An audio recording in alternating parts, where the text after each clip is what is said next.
Hello mga ka-idol, gandang umaga sa inyo dyan.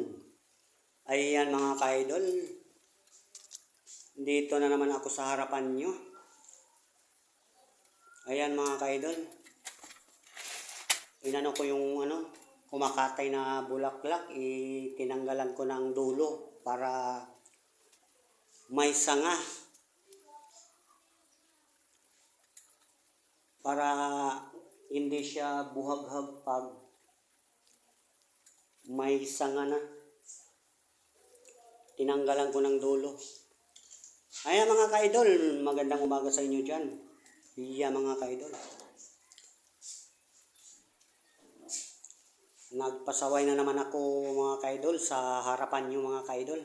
Thank you sa pag-view sa video ko mga ka-idol. Hindi kayo nagsawa. Dito na naman ang routine ko na trabaho. At pasensya na kayo mga ka-idol sa Tagalog ko mga ka-idol kasi